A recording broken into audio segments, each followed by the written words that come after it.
9. Qu'est-ce que vous pensez de la situation actuelle?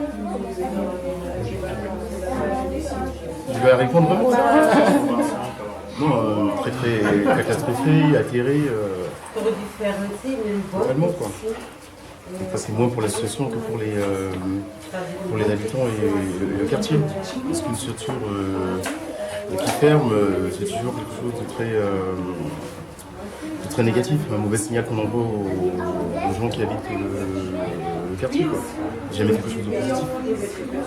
Vous avez un ordre d'idée du nombre de personnes que l'association touche dans le quartier? Globalement, ça dépend des actions qui sont...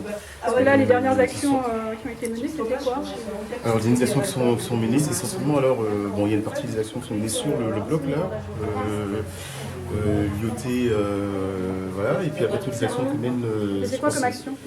Alors, il y a toutes les actions que mènent notamment à Watef d'aller à la rencontre des familles à travers différents ateliers, alors que ce soit des ateliers cuisine, que ce soit des ateliers sur des façons d'exister ensemble, de travail autour de la question de la parentalité, et qui inclut pour nous de manière large la question de la santé, communautaire, donc échanger avec les mamans, échanger avec les parents autour de ces questions-là.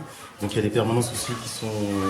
Est-ce que c'est de manière trop large pour l'ARS? Est-ce que c'était pas assez ciblé santé les dernières actions ou comment ils Non, non, c'est moins la question de la santé que ce qu'ils jugent que le projet n'est pas suffisamment efficace en fonction des critères qu'ils ont eux fixés.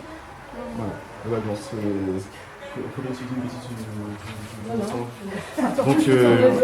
donc c'est parce qu'elle a l'administrative de l'association également. Et donc aussi après, c'est sûr que c'est une discussion d'enchaînement d'événements au contraire. Parce qu'apparemment, en 2012 déjà, vous n'avez plus une subvention d'ARS, en 2013 plus rien du tout. Plus rien du tout, voilà. Je pense qu'il y a d'autres services qui peuvent mieux faire, qui sont là pour ce travail, mais je pense que c'est une étape intermédiaire au plus près des habitants pour les amener vers justement ces services. Moi, c'est un peu un relais, quoi. Un relais dans le quartier. Oui, tout à fait. C'est ça. Il y a une confiance. Et surtout si après déjà pas vis-à-vis des services sociaux, médicaux et compagnie. Et alors les y amener, quoi.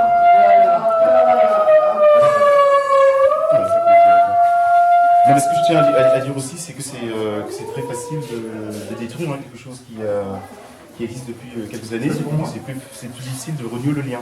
Voilà. Donc ça, je pense que renouer le lien, après, c'est difficile à établir et à mettre en place. Quoi. Et ça, je pense surtout que quand on est évalué ou jugé par des gens qui ne viennent jamais sur le terrain voir ce qui se passe, qui ne viennent jamais à la rencontre des habitants, ça c'est un peu embêtant. Surtout que même ensuite ne s'appliquent pas même des propres critères dans leurs propres administrations de gestion qu'il faudrait. Quoi. Donc en tout cas, depuis qu'on a mené ces actions, il n'y a aucun sou public qui a été dépensé en dehors des actions, de terrain véritablement. Quoi. C'est un gros budget, d'association? Très peu, c'est de l'ordre, ça dépend des années, on tourne globalement entre 80 000 et 100 000 euros de budget. Donc, et par rapport au... 73 en 2013, voilà. Donc c'est pas des sommes considérables non plus, quoi. Mais par contre, l'impact sur le terrain se fera de manière très forte. Voilà. Et puis il y aurait des besoins, il pourrait y avoir plus de oui, encore pour renforcer. Je pense simplement par exemple aux permanences à l'école maternelle, par exemple. Pourquoi les permanences à l'école maternelle? Les parents qui ont des problèmes ou des revenus, quand on remarque qu'il y a des choses qui vont pas, s'ouvrir un peu auprès de médiatrices reconnues, qui permettent d'orienter, de donner des conseils, des fois de dédramatiser des choses toutes bêtes, mais aussi de conseiller, d'orienter, d'aider aux démarches administratives, que les gens prennent en charge. Vous êtes madame? Pierre. Kern, comme Kern. Et Corinne. Votre prénom Corinne. Et vous êtes Directrice de l'école maternelle. Et administratif. de quelle école maternelle? Et administrative aussi. Directrice de quelle école maternelle? Ziegelwasser. D'accord.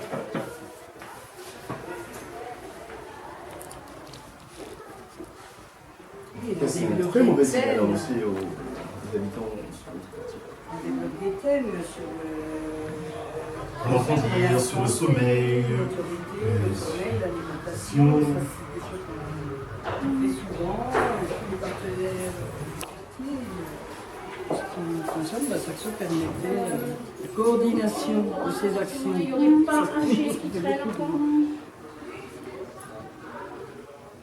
Et c'était efficace parce qu'on touchait beaucoup de monde. On peut essayer de continuer. Ça a été sorti par exemple le saxo-mobile qu'on faisait. Ouais, c'est quoi la saxo-mobile? C'est ce camping-car qui nous sert d'outil de traverser le terrain. On fait des permanences sur le terrain. Par semaine, on peut brasser entre 200 oui, c'est mobile, ouais. Donc on peut brasser entre 200 et 300 personnes par semaine. C'est-à-dire que chaque fois, les actions, les enfants venaient une dizaine, une quinzaine, une vingtaine. Et le véhicule s'est placé dans différents secteurs du quartier. Qu'est-ce qui se passait dans le véhicule? C'était des permanences? Non, alors il y avait deux éléments, surtout à l'extérieur du véhicule. Périphérie du véhicule, c'est déjà des questions particulières à soulever. À l'extérieur du véhicule, donc il y avait il y a des exemples là. Bon, là, il n'y a pas tout le monde. Là, par exemple, là, vous avez les qui sont placés là, encore là. Les placements, là, par exemple, qui sont sortis. Vélo effectué avec des gamins, des familles du quartier. Oui, la saxo-mobile, c'est aller toucher les gens. Directement sur leur lieu. Chez eux, ou là, ceux qui traînent dehors pour approcher les adolescents.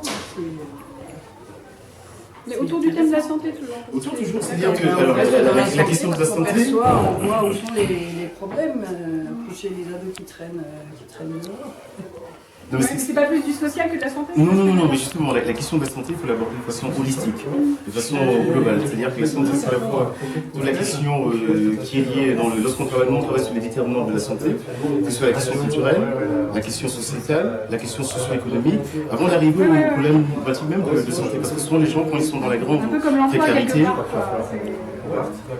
presque, mais sauf que sur les questions de santé, par exemple, les gens qui sont en très grande difficulté, par exemple, la question de la santé apparaît toujours en dernier point.